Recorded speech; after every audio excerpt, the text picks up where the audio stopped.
Now, we turn to Kant's most famous contribution to philosophy, the categorical imperative, his principle of morality that applies categorically, absolutely, without exception, to all rational beings. This isn't just abstract ethics. It's the foundation on which Kant builds his entire political philosophy, because political legitimacy requires moral justification. Kant begins the groundwork for the metaphysics of morals with a striking claim. It is impossible to think of anything at all in the world, or indeed even beyond it, that could be considered good without limitation except a good will. Not happiness, not pleasure, not power, not even virtue itself apart from will. Only a good will. A will that acts from duty to moral law is unconditionally good. Everything else can be used for bad purposes or can be corrupted, but a will that acts from moral principle is good in itself. But what is this moral law? How do we identify it? Here, Kant faces the problem that had plagued ethics throughout history. Different cultures have different moral codes. Religious traditions offer competing commandments. Consequences are uncertain and subject to manipulation.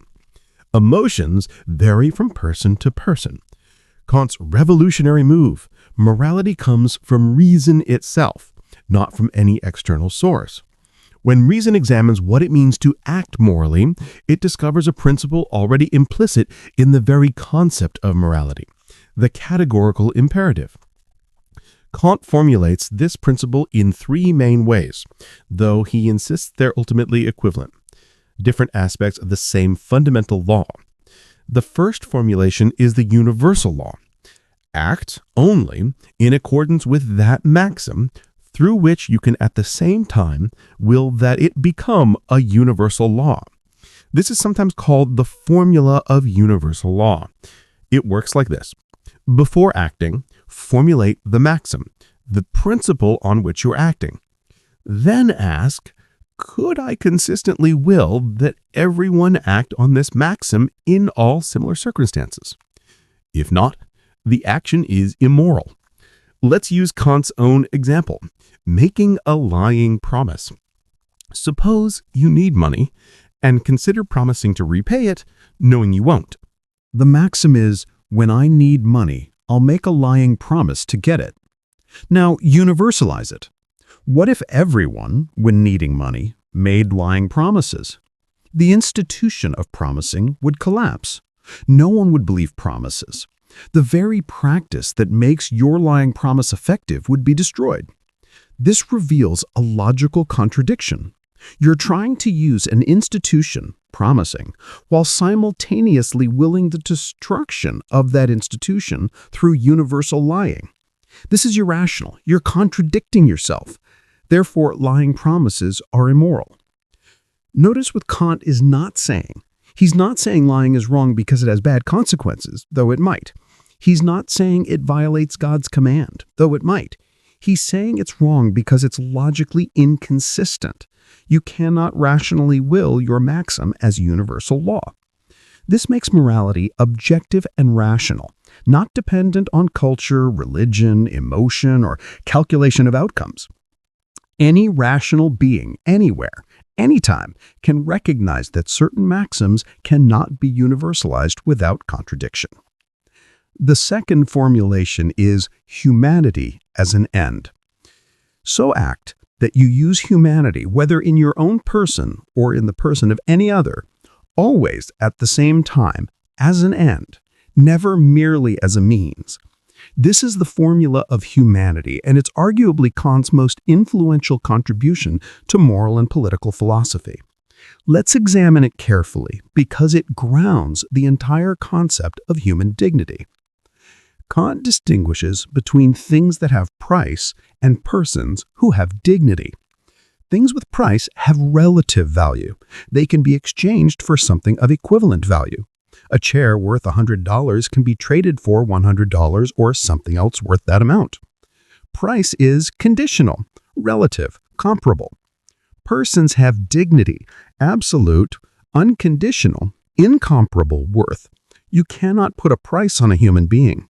You cannot trade one person for another as equivalents. You cannot calculate whether one person's life is worth more or less than another's based on their characteristics or accomplishments. Why do persons have this special status? Because they're rational, autonomous beings, capable of recognizing moral law and governing themselves according to it. This rational autonomy is the source of dignity. Now, what does it mean to treat someone merely as a means? It means using them as a tool for your purposes without regard for their own rational autonomy, their own goals, their own capacity to consent. You're treating them like a thing to be used rather than a person to be respected. Examples: lying to someone treats them merely as a means. You're manipulating them, denying them information they need to make rational decisions, using them as a tool for your purposes. Coercing someone treats them merely as a means. You're overriding their will, making them an instrument of your goals. Breaking promises treats them merely as a means. You induce their consent through deception. But notice Kant says never merely as a means. He doesn't say never as a means at all. We use each other as means constantly and legitimately. When I buy coffee from a barista, I'm using them as a means to get coffee. When they sell me coffee, they're using me as a means to earn wages. What makes us legitimate? We're also trading each other as ends. The barista consents to the exchange. I pay a fair price. We're both pursuing our own goals while cooperating. Neither is being manipulated, coerced, or deceived. The key is consent, respect, recognition of the other's rational autonomy. When you treat someone as an end, you recognize their right to make their own decisions, pursue their own goals, govern themselves according to their own rational will. This becomes the foundation of human rights, human dignity, and legitimate political authority. Every person, by virtue of being a rational, autonomous being, has inherent dignity that must be respected. This isn't granted by government, earned through achievement, or conditional on any characteristic. It's inherent in our rational nature. The third formulation is the kingdom of ends. Act in accordance with the maxims of a member giving universal laws for a merely possible kingdom of ends.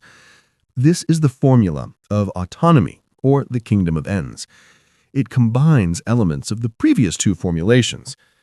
Imagine a community where every member is both legislator and subject. Everyone participates in making the moral laws that bind everyone equally. No one is above the law or outside it. Each person's autonomy is respected because they're participating in self-legislation. This isn't describing an actual political state. It's a regulative ideal, a way of thinking about moral obligation. When you act morally, you should act as if you were simultaneously making universal law as sovereign legislator and submitting to it as subject citizen. This reveals something profound. Moral autonomy isn't doing whatever you want. It's giving yourself the law, legislating for yourself according to reason. You're free not because you're unconstrained, but because you're following laws you recognize as rational and binding. This concept of autonomy, self-legislation according to rational moral law, becomes central to Kant's political philosophy. Legitimate political authority must respect this autonomy. Government cannot treat citizens as mere means to be manipulated. It must treat them as ends, as rational, autonomous beings capable of self-governance. The categorical imperative isn't just individual ethics. It's the moral foundation for political order. Any legitimate government must be structured to respect human dignity, which means respecting rational autonomy, which means treating citizens as ends capable of self-legislation rather than means to be used.